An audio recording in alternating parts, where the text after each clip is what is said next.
우리 다시 한번 인사를 좀 나눴으면 좋겠습니다. 우리 모니터 앞에 앉아 있는 분들 다 같이 생일 축하합니다. 서로 한번 두 손을 흔들어 인사합시다. 시작. 생일 축하합니다.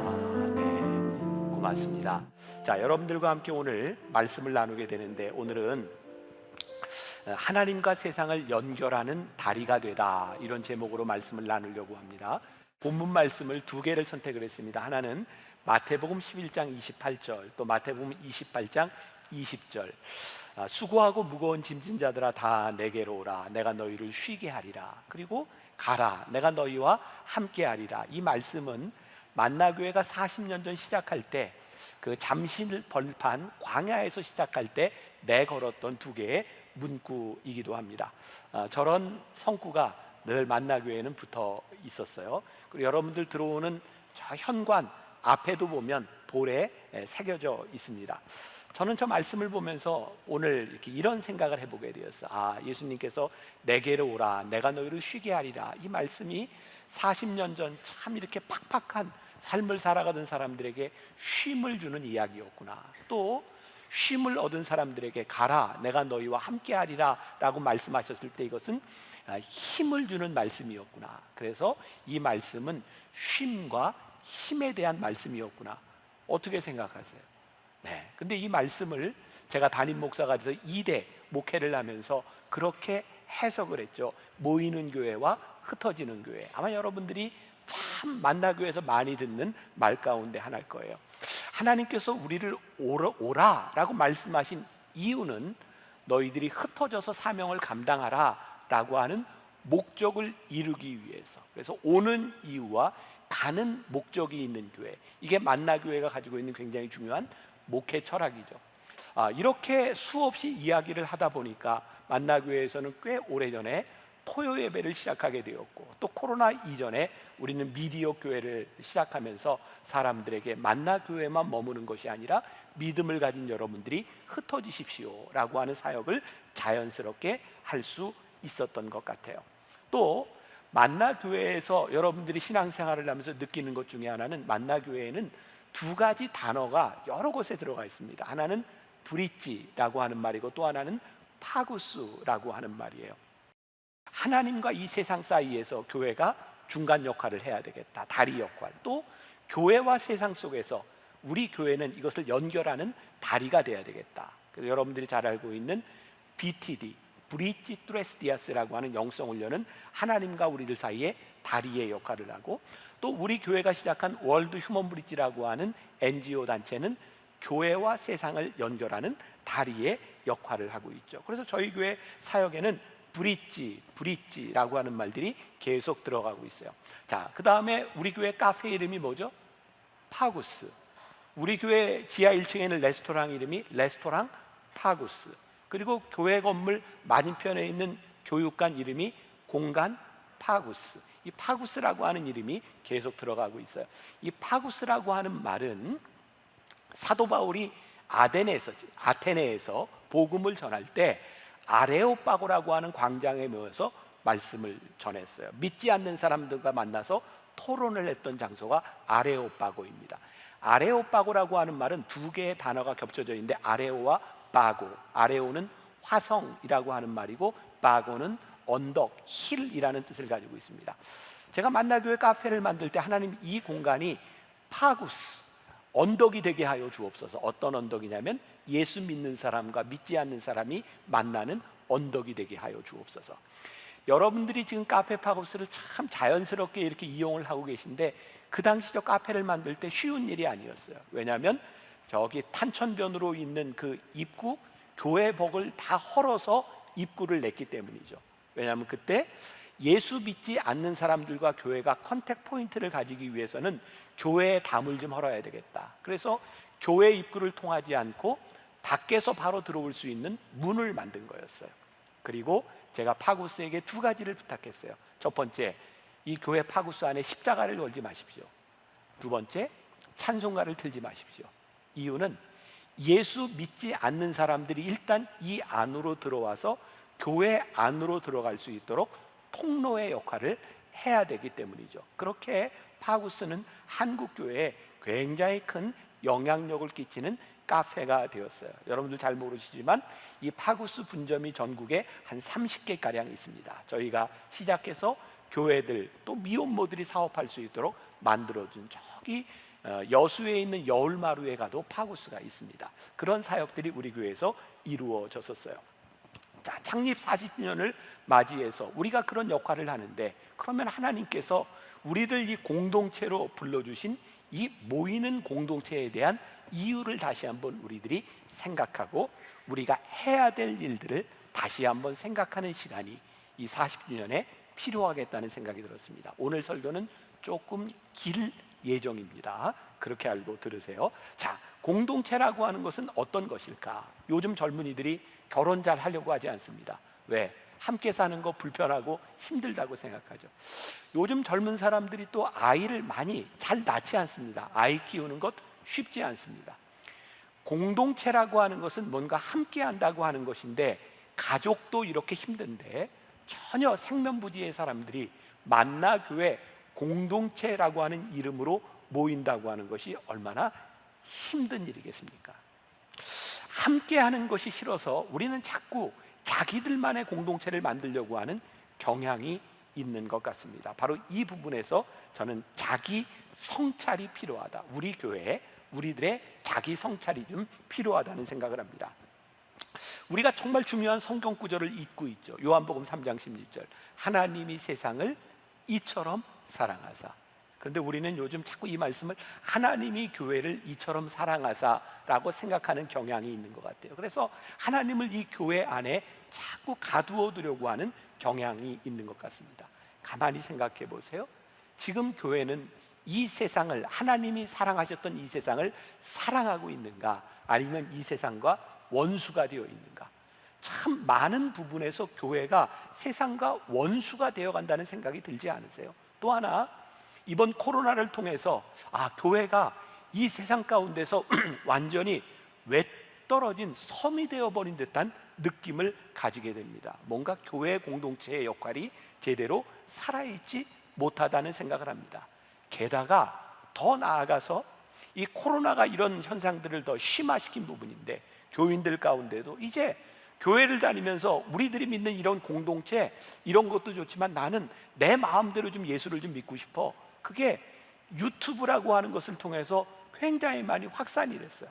예배를 드려도 실시간에 이렇게 유튜브로 예배를 드리는 사람이 있는가 하면 예배 시간을 자유롭게 드리죠. 아무 때나 볼 수 있으니까. 근데 아무 때나 예배 드리면 장점이 뭐예요?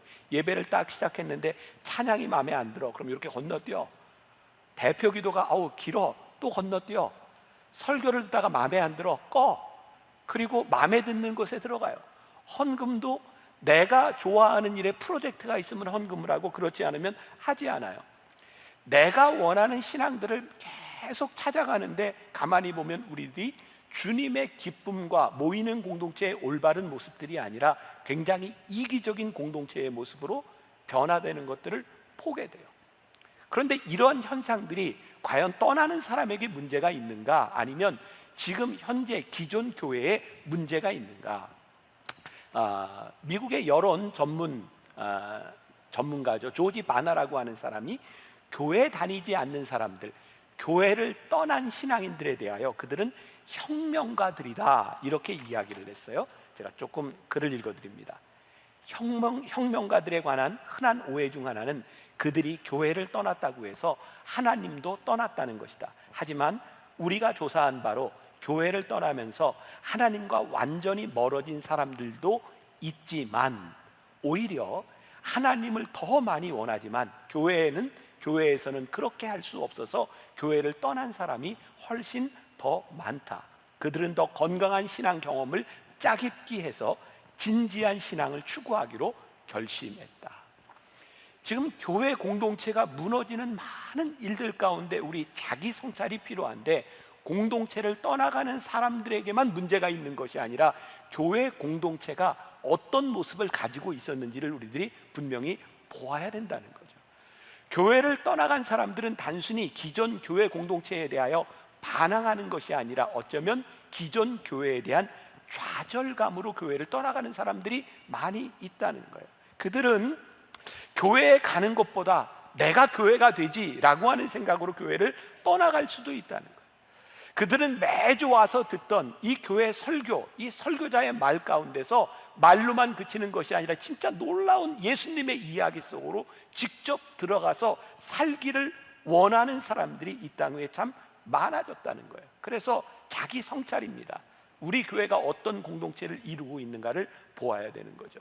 우리의 고민은 교회와 연을 끊고 교회를 떠나간 사람들을 비판하는 것보다 먼저 이들에게 다리가 되어주는, 다시 교회로 돌아올 수 있는 참된 공동체를 만드는 것, 그것이 창립 40주년을 지나가며 우리 교회 교인들이 생각해야 될 것이라는 생각을 해요. 많은 교회의 잘못들 있어요. 그럼에도 불구하고 우리가 이 교회를 포기할 수 없는 이유는 무엇일까? 제가 몇 년 전에 고린도전서 강해를 하면서 그런 얘기를 했던 적이 있습니다. 저도 설교를 준비하면서 진짜 놀란 거였어요. 어떻게 고린도 교회, 2000년 전 고린도 교회, 사도 바울이 개척했던 그 교회에, 교회에서 일어날 수 있는 모든 문제들이 그 교회에 다 들어있을까? 그러면서도 사도 바울은 고린도에 있는 교인들에게 교회에 대한 소망의 끈을 놓지 않고 그들에게 이 말씀을 전했던 이유는 무엇이었을까? 여기에 우리의 소망이 있어요. 이제 자기 성찰에서 우리의 소망이 무엇인지를 보려고 해요. 자, 창립 40주년을 맞이하는 우리들이 예배를 드리고 있는 이 시간, 우리들에게 소망이 있다면, 우리들에게 가능성이 있다면, 그 유일한 가능성은 주님이 우리의 구주가 되셨다는 거예요. 사도 바울이 고린도 교회를 향해 끊임없이 그들을 성도라고 부르고 그들을 포기할 수 없었던 이유는 하나님께서 그들을 포기하지 않으셨기 때문에, 그들을 붙잡고 계셨기 때문에 우리들이 그 믿음을 붙잡을 수 있다는 거예요. 여러분, 2000년 교회 역사를 지나면서 여러분, 요즘 우리 교인으로서 참 마음 아프죠. 세상 사람들이 교회를 향해, 교인들을 향해 평가하는 그런 것들이, 우리가 아무리 부인한다고 해도 교회를 향해 손가락질하는 일들, 그런데 그런 일들이 2000년 동안 끊임없이 있어 왔다는 거예요. 놀랍게도 하나님은 2000년 동안 이 교회를 포기하지 않으시고 교회를 늘 새롭게 하셨고 소망의 공동체로 만들어 가셨다는 거예요. 유명한 교부 어거스틴이 이런 말을 했어요. 참 무서운 말입니다. 때때로 교회는 매춘부일지 모릅니다. 그러나 여전히 내 어머니입니다. 시프리안이라고 하는 교부는 이런 얘기를 했어요. 교회를 내 어머니로 삼지 않고 하나님을 아버지로 삼을 수 없다. 교회 공동체는 완전하기 때문에 우리들이 모이는 공동체가 아니라, 하나님께서 이 교회를 택하셔서 우리의 신앙의 어머니로 만들어 주셨기 때문에 우리들이 이 교회를 붙들고 포기할 수 없는 이유인 거죠. 예수님께서 이렇게 골치 아프고 타락한 우리를 버리지 아니하고 끝까지 사랑하셨기 때문에 우리도 이 교회 공동체에서 누군가를 포기하지 않고 끝까지 붙들어야 되는 이유가 있는 거예요. 제가 요 근래 읽은 책, 몇 번 여러분들에게 소개했죠. 제일 인상적이었던 아주 자그마한 책입니다. 스카이 제서니가 쓴 예수님의 진심이라는 책이에요. 저도 제 책을 쓰고 이렇게 소개를 할 수 있으면 참 좋겠는데, 저는 그런 자신은 없는데 이 책은 진짜 여러분들에게 강추하고 싶은 책이에요. 짧지만 좋은 책입니다. 예수님의 진심. 여기에 원수를 사랑하라고 하는 이 말씀에 예수님의 진심이 무엇인가라는 글이 나와 있어요. 우리들에게 사랑이라고 하면 굉장히 애틋하고 달콤한 감정을 떠올리지만, 예수님이 말씀하셨던 사랑은 그런 감정이 아니라는 거예요. 원수를 사랑하라, 이것은 우리의 감정으로 될 수 있는 것이 아니라 감정 이상의 무엇이 필요한 것이고 우리의 의지를 동원해야 되는 것이고, 진짜 사랑은 우리가 통제할 수 없는 감정이 아니라 상대방을 위한 뭔가를 하는 것, 그것이 원수 사랑이라는 거예요. 조금 전에 했던 이야기로 다시 돌아와 봐요. 오늘날 교회의 문제가 무엇이에요? 원수를 사랑하라고 했는데 우리 교회는 지금 계속 원수들을 만들어 가고 있어요. 여러분들 머릿속에도 지금 세상과 우리들이 원수로 생각하는 일들이 얼마나 많이 있는가, 그리고 우리는 그것을 당연한 것으로 여기고 당연히 싸우려고 하죠. 예수님께서 뭐라고 말씀하셨어요? 원수를 위해 기도해라. 이 말을 가만히 생각해 보니까 우리가 누군가를 위하여 진심으로 기도한다면 그 사람을 계속해서 미워하기 힘들 것 같아요. 그러니까 우리 교회 안에서의 공동체에서도 원수를 사랑하라고 하는 이 말은 자연적으로 이루어지는 일이 아니라 우리의 의지가 필요한 일이고, 하나님이 세상을 이처럼 사랑하라 독생자를 보내주신 것을 우리들이 믿는다면 이 세상을 향하여 우리들이 보내야 되는 시선도 어떤 것인지를 생각해 볼 필요가 있는 거예요. 지난해 저에게 가장 큰 이렇게 감동 인사이트를 주었던 책이 디트리 본헤퍼 목사님의 성도의 공동생활이라는 책이에요. 그 책에 보면 중보 기도에 대한 이야기가 나오는데요, 기독교 공동체는 중보 기도로 산다. 그런 기도가 없으면 이 공동체는 파괴된다. 상대방이 아무리 나를 힘들게 해도 그를 위해 기도하면 더 이상 그를 비난하거나 미워할 수 없다. 중보 기도를 하면 원래 이상하고 참을 수 없었던 얼굴이 예수님이 목숨으로 산 자의 얼굴, 용서받은 죄인의 얼굴로 변한다. 이것이 남들을 위해 중보 기도를 하는 크리스천이 경험하는 복된 발견이다. 그런데 오늘날 우리 공동체에서 이런 중보 기도가 이루어지고 있는가? 지금 우리를 참 힘들게 하는 그 사람들을 위하여 우리는 중보 기도하며 살아가고 있는가? 아니면 우리는 여전히 비난하며 살아가고 있는가? 어쩌면 이 본질적인 공동체의 모습을 잃어버렸기 때문에 많은 사람들이 하나님을 떠나는 것이 아니라 이 공동체를 떠나고 있는 것은 아닐까? 자, 로마서 5장 8절 유명한 말씀이죠. 우리가 아직 죄인 되었을 때 그리스도께서 우리를 위하여 죽으심으로 하나님께서 우리에 대한 자기의 사랑을 확증하셨느니라. 언제 우리를 위해 죽으셨어요? 우리가 아직 죄인 되었을 때. 그런데 우리는 이 세상을 향해, 우리 공동체를 향해 늘 뭐라고 얘기해요? 너는 내가 사랑할 수 없는 사람이고 내가 너를 용납할 수 없는 사람이야. 네가 변하지 않으면 나는 용납할 수 없어. 하나님의 말씀은 우리들에게 뭐라고 이야기하고 있어요? 내가 아직 죄인 되었을 때에 우리 주님께서 우리를 값없는 선물로 우리를 불러주셨고, 우리를 그리스도의 신부로 삼으시고 교회로 우리를 불러주셨다면 우리 공동체가 어떤 믿음을 가지고 살아가는지가 자명해지지 않겠는가? 우리가 교회에서 소망을 볼 수 있는 것은 우리 모두가 하나님 앞에 괜찮은 사람이기 때문이 아니라 우리와 같은 존재를 받아주시고 우리가 그 주님을 믿기 때문에 우리들에게 소망이 있는 것이고, 이 소망을 가진 사람들, 우리를 끝까지 포기하지 않으셨던 그 주님을 믿는 믿음으로 우리가 이 공동체를 이룰 수 있기 때문에 이 교회에 소망이 있는 거죠. 만일 우리가 이 소망이 없다면, 이 믿음이 없다면 이 공동체에 무슨 의미가 있을까? 교회를 생각할 때마다 그런 생각을 합니다. 하나님께서 우리를 그리스도의 몸으로, 그리스도를 교회의 머리로 세워주셨다는 것은, 우리를 그리스도의 지체로 세우셨다는 것은 우리를 한 가정, 그 믿음의 가정으로 우리를 불러주셨다는 거예요. 가정을 한번 생각해 봅시다. 여러분들 자녀들을 키우면서 여러분들 부모님들을 생각할 때 가끔 자식이 믿기도 하고 부모님이 믿기도 하지 않아요? 어떠세요? 미울 때 여러분들은 어떻게 하세요? 여러분들은 신앙생활을 하면서 가끔 담임 목사가 밉죠? 그럴 때는 어떻게 하세요? 가족이라고 하는 건 뭘까요? 여러분, 이렇게 가정에서 자녀들을 키우면서 요즘 그런 말 하죠. 미운 3살. 요즘은 3살만 돼도 그렇게 말을 안 듣는데요. 그런데 진짜 무서운 말이 하나 생겨났죠. 죽이고 싶은 7살. 너무 말을 안 들어서. 그런데 그 시기를 지나가면 애가 좀 괜찮을까 싶은데 사춘기가 오면 화병이 나죠. 근데 다행스러운 건 요즘 아주 보편화된 갱년기가 있어서 사춘기 된 아이들에게 엄마 갱년기, 그런 사춘기가 깨갱하는, 아무튼 그런 우리 삶의 그런 주기들을 가지고 있어요. 근데 가만히 생각해 보세요. 그렇게 말 안 듣고 밉고 사춘기와 갱년기를 지나도 우리들이 포기할 수 없는 이유는 우리의 가족이기 때문인 거죠.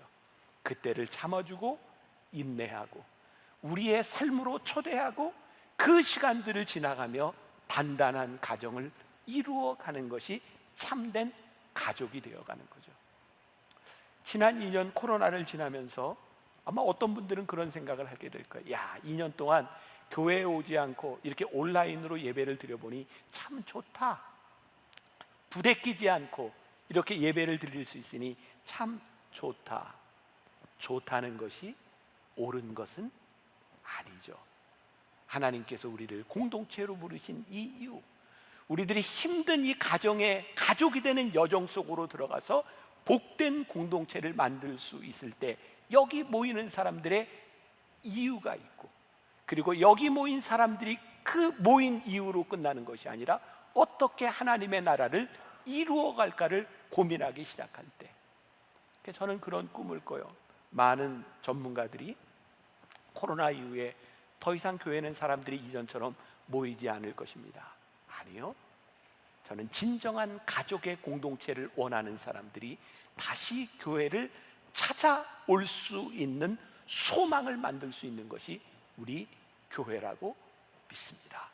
오늘 여러분들에게 그런 소망이 있었으면 좋겠고요. 여기까지 설교 1부 끝, 2부를 더 할 텐데 말씀을 나누기 전에 우리 하나님께서는 우리의 만남을, 우리 공동체를 생각하면서 한번 찬양하고 그 다음 말씀으로 이어가겠습니다.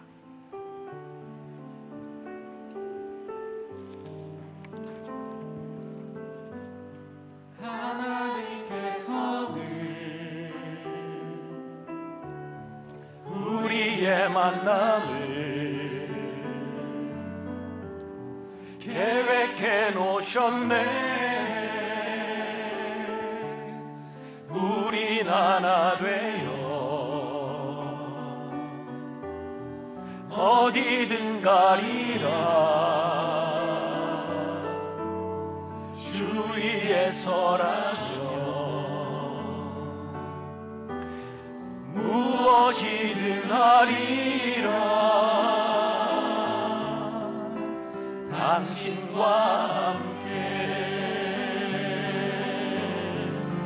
우리는 하나 되어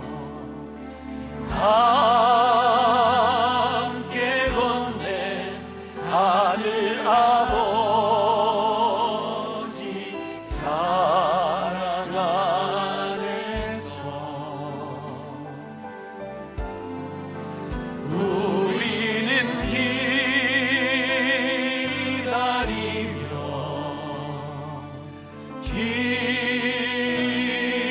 기도하네. 우리의 삶에 사랑 넘치도록 우리는 하나 되어 우리는 하나 되어 함께 건네 함께 건네 하늘 아버지 사랑 안에서 우리는 기다리며 우리는 기다리며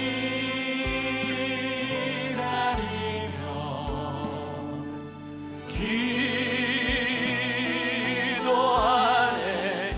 우리의 삶에 사랑 넘치도록.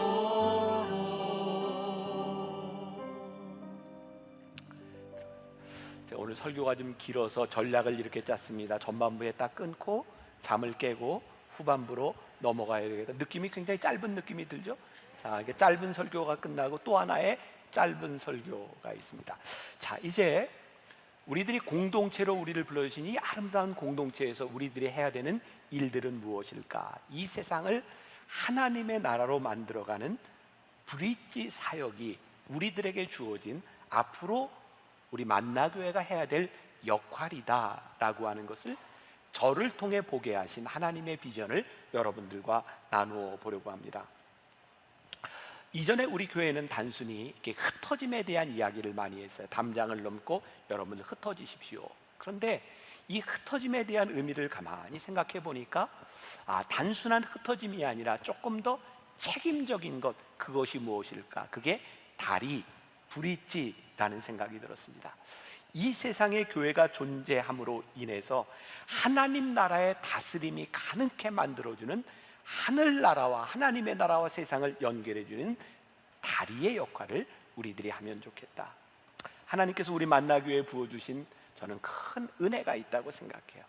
그게 저는 코로나였어요. 올 1년 동안 주님은 나의 최고봉, 그 말씀을 여러분들과 함께 나누면서 제가 제일 많이 했던 말이 있죠. 찢겨지는 빵과 부어지는 포도주가 되게 하여 주옵소서. 하나님께서 제 마음에 그런 소원을 주었거든요. 하나님, 찢겨지는 빵과 부어지는 포도주, 어쩌면 흔적도 남지 않는 그런 삶이 되게 하여 주옵소서. 그런데 그게 이게 브릿지구나 라는 생각이 든 거예요. 브릿지, 다리는 어떤 역할을 하나요? 이쪽과 저쪽을 이어주는 역할을 합니다. 다리의 목적은 이어주는 거예요. 또 저는 개인적으로 징검다리라고 하는 말을 참 좋아합니다. 여러분 탄천에 보면 징검다리가 있죠. 돌을 하나하나 이렇게 밟고 넘어가요. 돌을 하나하나 밟고 넘어가는 그거 하나가 징검다리인데요. 그 징검다리 돌 하나가 없으면 넘어가기 힘든데 그 돌 하나는 별로 중요한 것 같지 않아요. 그러나 꼭 필요한 존재. 하나님, 우리 만나교회가 그런 징검다리 같은 교회가 되게 하여 주옵소서. 아무것도 아닌 것 같지만 이 세상과 하나님을 연결하는 다리가 되게 하여 주옵소서. 근데 요 근래 이 코로나를 통해서 하나님이 저에게 큰 마음의 감동을 주신 건, 하나님, 더 이상 만나교회가 위대한 일을 꿈꾸는 교회가 아니라 하나님께 쓰임새 있는 교회가 되게 하여 주옵소서. 하나님 쓰시기에 합당한 교회가 되게 하여 주옵소서. 그리고 찢겨진 빵과 부어지는 포도주가 되는 것처럼 하나님 교회가 하나님 앞에 다 쓰임받아서 달아 없어지는 그런 교회가 되게 하여 주옵소서. 그래서 저는 코로나가 우리 교회에 큰 축복이 되었다고 생각하거든요. 이번 코로나로 인해서 저희 교회에서 시작한 NGO 월드 휴먼 브릿지가 해외 사역과 국내 사역 하던 것들이 전부 올 스톱이 됐어요. 아무것도 할 수 없는 상황이었잖아요. 근데 그 기간을 통해서 하나님께서 사역을 다시 돌아보게 하셨거든요. 자, 지난해 코로나가 막 터지고 이 소상공인들이 어려워지고 사람들이 어려워질 때 작년에 우리 교인들이 헌금을 많이 했어요. 어려운 사람을 돕자고, 공동체 돕기. 또 월드 휴먼 브릿지를 통해서 우리가 기금을 모은 게 10억 정도 돼요. 그 성남시에 있는 사람들한테, 어려운 사람들한테 도와줬어요. 그런데 언제부터인가 교회에서도 그렇고 사람들 사이에서 어려운 사람을 도웁시다, 돈을 모읍시다, 이런 얘기들이 하나도 들리지 않습니다. 올해 아프가니스탄 난민이 들어왔을 때 예전 같으면 그 난민을 도웁시다, 헌금을 합시다, 이런 얘기했을 때 아무도 그런 이야기를 하지 않습니다. 왜냐하면 우리가 돕는 그 돈보다 정부에서 몇 조, 수십억, 수조씩 이렇게 탁탁 내놓으니 우리들이 돈을 모아서 누군가를 돕는다고 하는 그런 의지들이 존재하지 않는 거예요. 제가 요즘 정말 심각한 마음으로 여당이든 야당이든 정치 지도자를 만날 때마다 그런 얘기합니다. 이거 우리나라가 바로 가고 있는 것 같지 않습니다. 정부가 사회복지를 통해서 국민들을 돕는 걸 언제까지 할 수 있다고 생각합니까? 지금은 증세, 또 상속세, 증여세 이런 것들을 통해서 복지 예산을 늘려간다고 생각하지만 앞으로 몇십 년 가지 않아서 우리나라의 인구 감소가 심각하게 닥치는데 이제 젊은이 하나가 노인 하나를 부양해야 되는 그 상황 가운데서 이 복지 정책이 유지가 될 수 있으라고 생각합니까? 이건 정치 이념에 대한 문제가 아니라 인간이 가지고 있는 본질적인 이기심과 돈의 악함 가운데 있어요. 돈을 가지고 절대로 문제가 해결되지 않습니다. 돈이 문제의 해결이 아니라 돈을 쓰는 사람들의 마음이 제대로 되지 않으면 이 문제가 해결이 되지 않는 거죠. 그래서 그런 고민이 온 거예요. 휴먼 브릿지가 모든 사역이 멈추면서 하나님, 그러면 하나님께서 10여 년 전에 만들어진 이 단체를 통해서, 이 만나교회를 통해서 하나님은 어떤 일이 이루어지기를 원하십니까? 그리고 몇 가지 소망을 하나님께서 저에게 포기하신 거예요. 어떻게 하면 다리가 될 수 있을까? 첫 번째, 이제 우리 만나교회는 단순히 우리가 어려운 사람 돕는 일을 계속 할 겁니다. 그러나 단순히 그런 것이 목적이 되는 것이 아니라 조금 더 근본적인 다리가 되는 일을 해야 되겠다. 그게 뭐냐면 우리 어린이들이 어렸을 때부터 하나님께서 주시는 그리스도인의 마음을 가지고 자선을 실천하고 선한 일을 할 수 있는 마음을 가진 사람들로 만들어내고, 우리 교인들에게 이제 단순히 어떤 프로젝트가 있을 때 어려운 사람을 도웁시다 라고 하는 것이 아니라 하나님의 사람으로 성숙된 인격을 가진 사람으로 만들어내는 일, 그 다리의 역할을 우리 교회가 해야 되겠구나. 잠깐 그림을 하나 보여주세요.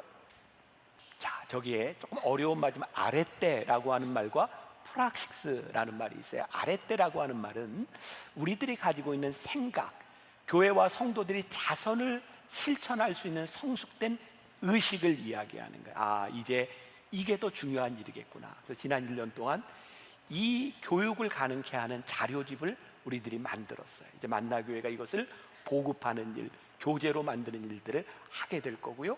그러한 성숙한 크리스찬의 모습을 통해서 아랫대, 이 의식에서 끝나는 것이 아니라 프락식스, 이 사회의 문제를 직접적으로 해결하는 일들을 우리가 감당해야 되겠다. 여러분, 에베소서 3장 18절에 보니까 새번역 성경으로 이런 말씀이 있어요.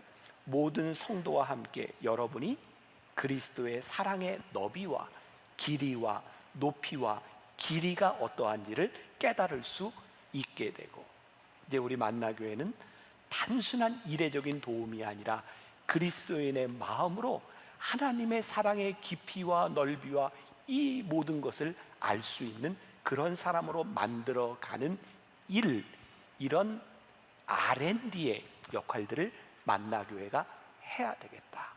그게 이제 저희에게 새롭게 생각한 일이고, 두 번째, 저희가 이 월드 휴먼 브릿지라고 하는 이 단체를 통해서 하나의 이걸 뭐라고 이야기할까요? 한 단체라고 이야기할까요? 브릿지 소사이어티라고 하는 것을 시작을 합니다. 요즘 사람들이 제일 무서워하는 말이, 어떤 기관에서 유산을 기부하세요, 유산 기부, 이런 말을 하면 굉장히 무서워한답니다. 제일 무서운 건 유산을 가지고 있는 사람이 아니라 그 자녀들이 깜짝 놀란답니다. 우리 엄마 아버지 여기다 다 내고 돌아가시면 우리는 어떡하나. 그럼 유산 기부라고 하는 말이 참 무서운 말이 되어버렸어요. 어떤 변호사 한 분이 저에게 그런 얘기를 하더라고요. 목사님, 변호사 업무를 하면서 유산을, 이 중에 그런 사람들이 얼마나 되겠어요? 30억 이상 남기는 가정에서 거의 모든 가정에서 자녀 간에 다툼이 일어납니다. 돈 때문에 일어나는 다툼에 대한 부분이죠. 이 유산이라고 하는 것, 단순히 내가 죽어서 돈을 남기는 것이 아니라 하나님께서 우리들에게 주어진 자산을 우리들이 어떻게 잘 쓸 수 있는가라고 하는 것은 그리스도인의 성숙한 모습에서부터 나오는 거예요. 그럼 여러분들, 이게 돈 많은 사람들의 이야기, 그런 이야기가 아니고요. 이게 호주에서 있었던 일인데, 어떤 할머니가 세상을 떠나면서 유언장을 다 작성을 했는데, 돌아가시고 난 다음에 보니까 내가 살아있을 때 나에게 정말 친절하게 대해줬던 어떤 집에 꽃을 전해주세요, 어떤 집에 케이크를 전해주세요. 그러면서 삶을 아름답게 정리하는 모습들이 있었어요. 이것은 단순히 돈의 많고 적음에 대한 문제가 아니라 우리들이 그리스도인의 성숙한 삶을 살아가며 우리들이 어떻게 삶을 잘 만들어갈까를 생각하는 거죠. 그림을 하나 보여주세요. 여기에 우리 크리스찬이티, 기독교라고 하는 이 공동체 안에서 그리스도인의 자선을 실천하는 것, 그것은 교육에 대한 역할들을 감당하게 될 것이고, 노년의 건강한 역동. 잘 기억하세요. 혹시 여러분들 중에 죽어서 남길 돈이 있으면 절대로 죽어서 남기지 마세요. 살아있는 동안 멋지게 쓰세요. 아름다운 노년을 만드는 건 큰 축복입니다. 그런데 그 돈을 독단적으로 쓰는 것이 아니라 자녀들과 의논하세요. 자녀들에게 돈을 잘 남겨주시고, 그리고 내가 가지고 있는 돈을 자녀들과 함께 아름답게 쓸 수 있도록 만들어주는 것은 크리스찬에게 주어진 굉장히 중요한 축복이라는 생각이 듭니다. 다시 이야기해요. 그건 돈의 많고 적음에 대한 문제가 아니라 이제는 1인 가구, 혼자 사는 분들, 혼자 사시다가 세상을 떠나야 되는 분들도 참 많이 있어요. 이 문제들을 우리들이 고민할 필요가 있겠다. 설문조사를 했습니다. 왜 유산을, 내가 가지고 있는 돈을 기관에 기부하지 않습니까? 첫 번째가 뭐냐면 이 돈이 어떻게 쓰여질지 몰라서 투명성에 대한 문제가 있어서 돈을 기부하지 않습니다. 제가 월드 휴먼 브릿지에서 아주 황당한 꿈을 꾸기 시작했어요. 하나님, 우리 이 단체가 누군가의 돈을 받아서 일하는 단체가 아니라 이 단체가 브릿지가 되게 하여 주옵소서. 그래서 누군가 좋은 일을 위해 돈을 쓰겠다고 할 때 휴먼 브릿지는 1원 한 푼도 거기에서 사업비를 떼지 아니하고 그 돈을 그대로 연결시켜 줄 수 있는 역할을 감당하는 단체가 되게 하여 주옵소서. 그리고 이 일은 저는 앞으로 한국교회에 큰 영향을 미치리라고 생각하는데, 이 돈이 얼마나 잘 쓰여지는가, 이 투명성에 대한 문제는 한국교회 모든 교회의 헌금 재정의 투명성과도 연결이 돼야 된다고 생각해요. 우리 교회가 그런 일들, 그 무브먼트를 시작해 보려고 하는 거예요. 한국교회의 재정, 그리고 우리들이 가지고 있는 이 재정들이 어떻게 그리스도인의 성숙한 모습으로 쓰임받을 수 있을까. 그리고 지난 1년 동안 이렇게 추상적으로 그친 것이 아니라 조금 더 구체적인 부분으로 나아갔어요. 어떤 준비를 하고 있냐면, 이 부분들은 여러분들과 나중에 다시 한 번 더 나누게 될 텐데, 율천이라고 하는 법무법인, 우리나라의 꽤 큰 법무법인이죠. 저기를 세웠던 그 장로님과 함께 거기에서 온율이라고 하는 그런 그 변호사들이 이렇게 자원해서 봉사할 수 있는 그런 기관을 하나 만들게 됐고, 하나은행과 함께 이 신탁을 함께 할 수 있도록, 의논할 수 있도록, 그리고 우리 교회 우리 성도님이 있는 법인과 함께 여러분들 그 법률적인 자문도 하게 되는 그런 일들을 시작하려고 구조가 잘 짜여져 있어요. 그래서 이 사회를 바꾸는 일, 이것은 우리나라가 가지고 있는 상속세 증여세에 대한 법 개정에 대한 문제까지 굉장히 해결해야 될 문제들이 많아요. 근데 하나님께서 이 코로나를 지나가는 동안 저를 통해서, 우리 교회를 통해서 마음을, 가슴을 뛰게 하셨고 이 사명을 우리들에게 주셨어요. 우리가 함께 기도하면서 단순히 어려운 사람들 돕는 하나의 사건으로 끝나는 것이 아니라 이 사회의 사람들의 마음을 바꿔놓고 이 사회의 사람들이 돈을 어떻게 써야 되는지에 대한 생각들을 바꿔놓는 그런 일들에 우리가 브릿지가 될 수 있다면 이 교회가 참 복된 일이 되겠다. 그래서 앞으로 휴먼 브릿지가 해야 될 중요한 일 가운데 하나가, 물론 어려운 사람들 돕는 일 계속 할 거예요. 그리고 지난 10여 년 동안 얼추 계산해 보니까 우리 교회 예산이 아닌 이 세상 자원을 다 합쳐서 10여 년 동안 400억이 넘는 돈으로 어려운 사람들을 도왔어요. 그런 일들이 계속 될 거예요. 그러나 더 중요한 이 사회를 변화시키는 무브먼트에 우리들이 함께 뛰어들고 우리 교인들이 앞장서려고 하는 일들. 자, 마지막으로 또 하나, 이렇게 외부적인 사역뿐만 아니라 우리 교회가 직접적으로 다리가 될 수 있는 일이 뭐가 있을까? 모든 사람들이 한국교회, 신학교의 위기라는 이야기를 합니다. 우리가 신학교를 바로 세워야 되겠구나. 그래서 이번 학기부터 우리 교회 부목사님 셋이 감리교 신학대학 대학원의 클래스를 하나 맡았어요.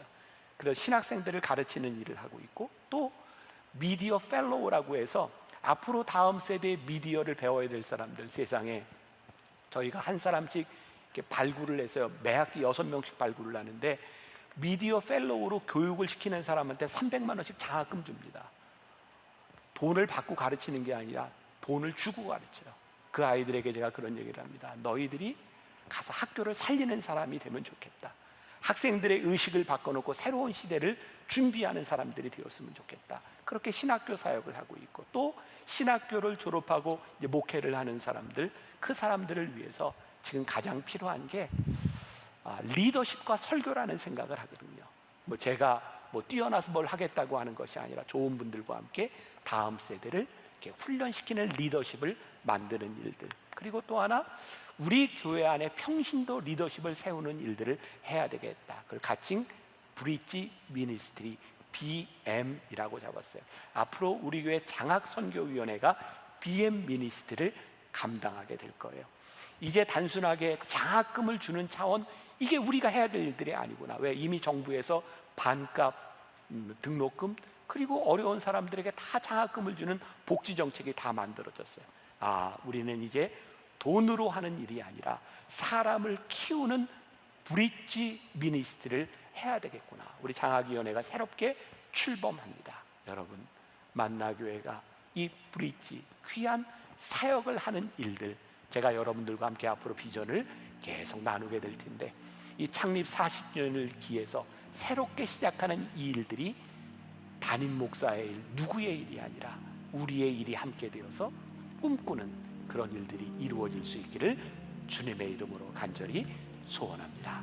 자, 오늘 말씀을 마무리하고 예배를 마치면서 찬양을 하나 들으면서 끝내려고 합니다. 우리 음악부에서 이렇게 찬양을 하나 만들었는데, 이건 우리 교회 교가가 돼야 되겠다. 이 찬양 속에 우리 교회의 목회 철학이 그대로 다 들어있어요. 여러분들이 이번에는 이 찬양을 이렇게 들으면서 가사를 생각하면서 들으시면 좋겠습니다.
기도하겠습니다. 하나님, 우리 만나교회를 하나님께서 세워주셔서 믿음의 공동체가 되게 하셨고 지난 40년 동안 함께 하셨습니다. 하나님, 우리가 오늘 이 시간 소망을 가지는 것은 우리의 능력이 아니라 하나님이 우리를 불러주셨고 우리를 포기하지 않으시며 만나교회를 통해서 우리를 사용하실 것을 우리들이 믿기 때문입니다. 하나님, 위대한 일을 꿈꾸는 교회가 아니라 하나님 앞에 다 쓰여져서 닳고 없어지는 그런 교회, 다리와 같은 교회, 징검다리와 같은 교회, 하나님 잘 쓰시는 교회 되게 하여 주옵시고, 또 이번 창립기념일을 지나가며 우리들이 함께 걷고 또 어려운 우리 사역자들을 돕고 용인의 만나교회가 세워지는 이 모든 일들이 하나님 앞에 복되고 귀한 일들 되게 하여 주옵소서. 지금은 우리 주 예수 그리스도의 은혜와 하나님 아버지의 무한하신 사랑과 성령의 인도하심이 믿음을 가지고 소망을 가지고 이 세상 속으로 흩어지는 당신의 사랑하는 모든 백성들을 위해 지금부터 영원까지 함께 하시기를 간절히 축원하옵나이다. 아멘.